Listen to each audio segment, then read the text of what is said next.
안녕하십니까. 한반도 안보전략연구원 부원장 문천입니다. 오늘은 현재 국제사회의 초미의 관심을 끌고 있는 아르메니아와 아제르바이잔 간의 무력 충돌에 대해서 알아보도록 하겠습니다. 나고르노카라바크를 둘러싼 이 분쟁의 원인과 발단, 그리고 진행 동향, 그리고 배경, 어떻게 진전개가 될 것인지에 대해서 알아보도록 하겠습니다. 이번 무력 충돌은 어떻게 시작되었는지요? 이번 무력 충돌은 지난 9월 27일 나고르노카라바크 지역에서 아르메니아와 아제르바이잔 양측 군대의 포격으로 시작이 되었습니다. 발단의 근본적인 원인은 있지만 이번에 충돌이 어떻게 시작되었는지에 대해서는 아직 좀 불명확하긴 합니다. 그렇지만 양국은 바로 계엄령을 선포하고 총동원령을 내리고 있습니다. 아르메니아의 파슈니안 총리는 대국민 연설에서 아제르바이잔의 권위주의 정권이 또다시 아르메니아 국민에게 전쟁을 선포했다. 우리는 전면전을 눈앞에 두고 있다. 신성한 조국을 지킬 준비를 하라고 촉구했고, 아제르바이잔의 알리예프 대통령도 대국민 TV 연설에서 우리의 명분은 정의롭고 우리는 승리할 것이다. 나고르노카라바크는 아제르바이잔이다. 라고 하면서 전의를 불태우고 있습니다. 이러한 충돌이 지금 상당히 격화되고 있는데요. 교전이 일주일째 진행되면서 양측은 전투기와 전차, 드론 등을 동원하여 전면전 양상으로 치달으면서 사상자 수가 급증하고 있습니다. 아제르바이잔은 개전 이후 10월 1일까지 아르메니아인 사상자가 2,300명에 달한다고 주장하고 있으며, 아르메니아는 아제르바이잔이 920여 명의 사상자를 냈다고 주장하고 있습니다. 이에 국제사회에서도 우려스러운 눈으로 쳐다보고 있는데요. 유럽 안보협력기구, 즉 OSCE는 나고르노카라바크 문제 해결을 위한 미인스크 그룹의 공동의장국인 미국, 러시아, 그리고 프랑스 정상이 화상회담을 통해 지난 10월 1일 교전 중인 양측에 즉각적인 휴전을 촉구하는 공동성명을 발표한 바 있습니다. 그러나 아제르바이잔의 형제국인 터키의 에르도안 대통령은 9월 28일 트위터를 통해서 터키 국민은 언제나처럼 모든 수단을 동원해 아제르바이잔의 형제들을 도울 것이라고 밝힌 데 이어서 10월 1일 국회 연설에서 미국, 러시아, 프랑스는 이 문제를 30년 가까이 무시해왔다. 그들이 개입하는 것을 받아들일 수 없다고 경고하고, 휴전은 오직 아르메니아가 불법 점령지인 나고르노카라바크에서 철수할 때만 가능하다고 강조하였습니다. 자, 나고르노카라바흐는 어떤 곳인가요? 그러면 나고르노카라바흐는 어떤 곳인가? 이 나고르노는 러시아 말로 산 위에 혹은 산 속에를 의미하는 말이고, 카라바크는 터키에서 기원한 검은 정원이라는 뜻입니다. 즉, 산 위에 검은 정원이라는 뜻이 나고르노카라바크입니다. 이 지역은 아제르바이잔 내에 있는 아르메니아인 집단 거주 지역이었습니다. 그런데 이것을 소련의 스탈린이 레닌 밑에서 민족문제 담당 장관을 하고 있을 당시에 만들어 놓은 작품입니다. 이 나라들이 소련의 지배하에 있을 때는 별 문제가 없었습니다. 그렇지만 소련이 붕괴되면서 1992년 이 지역 주민들이 아르메니아에 편입해달라 하는 요구를 하면서 분쟁이 일어나기 시작했고, 1992년부터 3년 동안 아르메니아와 아제르바이잔은 이 지역을 둘러싸고 치열한 전쟁을 벌이게 됩니다. 그리고 이 기간 동안에 나고르노카라바크 지역뿐만 아니라 나고르노카라바크를 둘러싸고 있는 몇 개 지역이 아르메니아가 점령을 했습니다.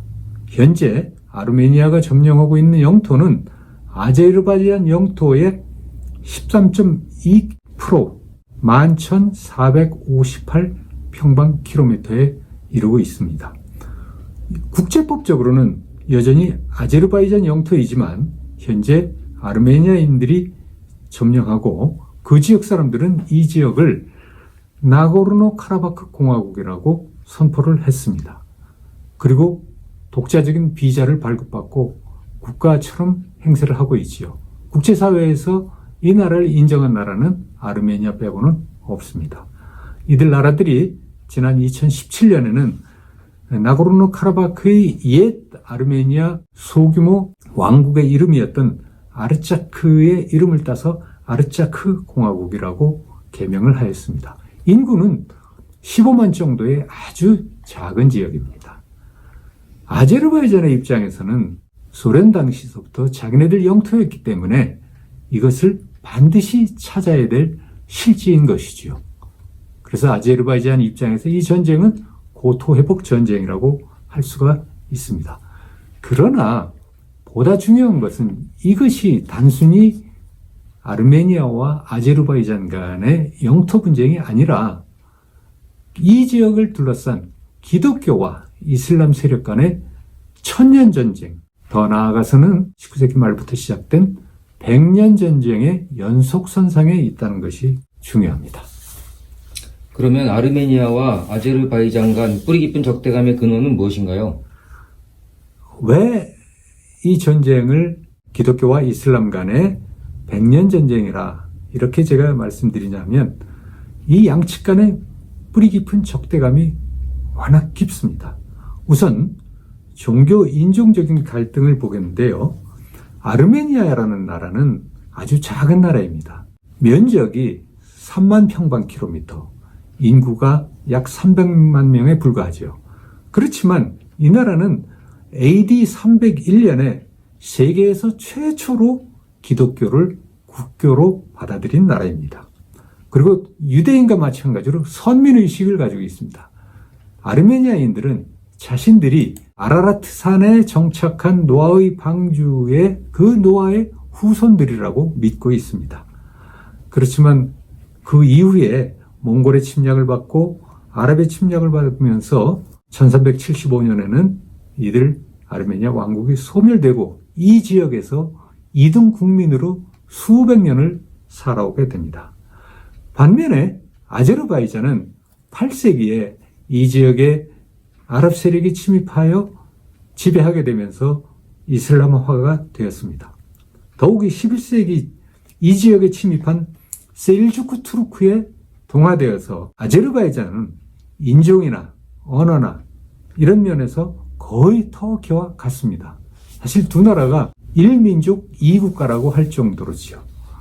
또한 양측 간의 적대감은 정치적으로는 19세기 초에 러시아가 터키와 이란과의 전투를 통해 남코카사스 지역을 장악하면서 상당히 변화하게 됩니다.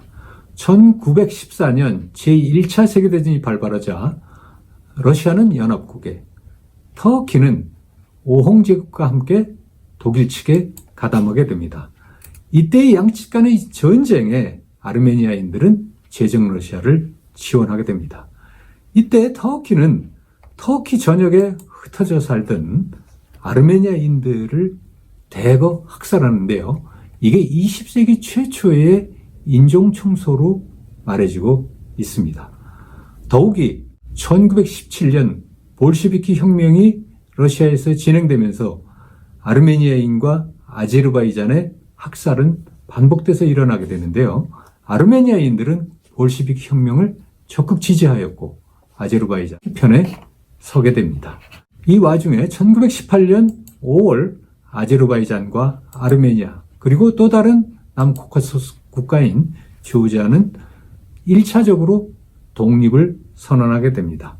독립을 선언한 후 이들 나라들은 1922년 소련방이 만들어지면서 남코카소스 3개국은 남코카소스 공화국 연방이라는 이름으로 소련방에 가입하게 됩니다. 소련방 통제하에서는 비교적 민족적인 갈등이 잠재해 있었다고 볼 수 있는 것이지요. 양 국가 간 무력 충돌은 앞으로 어떻게 전개될 것으로 전망하시는지요? 1994년 이후에 이 지역에서 간헐적인 무력 충돌은 계속 있어 왔습니다. 가장 가까운 것은 금년 7월에도 양측 간 충돌이 있었고요. 하지만 이번 무력 충돌은 그간의 무력 충돌과는 규모나 강도 면에서 그 크기가 전혀 다르다고 볼 수가 있습니다. 상당히 대규모적으로 지금 충돌이 일어나고 있다, 이렇게 말씀드릴 수 있는데요. 아마도 알리예프 아제르바이잔 대통령은 지난 9월 30일 이번 전투는 역사적 정의를 복원하기 위한 것이다 라고 얘기하고, 나고르노 카라바크 지역에서 아르메니아군이 무조건적이고 즉각적으로 떠나면 전투는 중단되고 피가 멎을 것이라고 말하고 있습니다. 터키도 이런 입장을 지지하고 있고요. 그런데 양측 간이 전면전으로 벌이기에는 상당한 부담이 있습니다. 그래서 아마 나고르노 카라바크 지역에 한정된 이런 무력 충돌이 상당 기간 지속되지 않을까, 이런 생각을 하고 있습니다. 또한 이 전쟁은 국제적 대리전으로 비유할 소지가 있는데요. 아시다시피 지금 터키는 이 지역에 시리아 지하디스트 수천 명을 파견했다는 주장을 아르메니아 측이 하고 있습니다. 이러한 주장을 마크롱 프랑스 대통령도 확인을 했습니다. 그런데다가 러시아는 지금 현재는 중립적인 입장을 취하고 있긴 하지만 아르메니아와 집단 안보 조약을 체결하고 있는 동맹국입니다. 따라서 아르메니아가 일방적으로 아제르바이잔에 의해서 당하는 그런 상황은 오고 있지 않을 것 같습니다. 따라서 주변국들이 아제르바이잔과 아르메니아를 도와서 상당한 그 분쟁이 더욱 가속화되고 악화되는 그런 양상을, 국제 대리전 양상을 띠면서 나빠지지 않을까, 이런 예측을 해봅니다. 그리고 저는 이 지역에 대해서 상당히 오랫동안 그 현지 게스트를 살펴본 바가 있고요. 작년에 제가 이 지역을 여행을 하면서 코카서스 3국 들여다보기라는 책을 발간한 바가 있습니다. 이 책에 이번 전쟁의 어떤 원인과 어떤 배경에 대해서 잘 나와 있습니다. 여러분이 관심이 있으신 분은 이 책을 참조해 주시기 바라겠습니다. 감사합니다.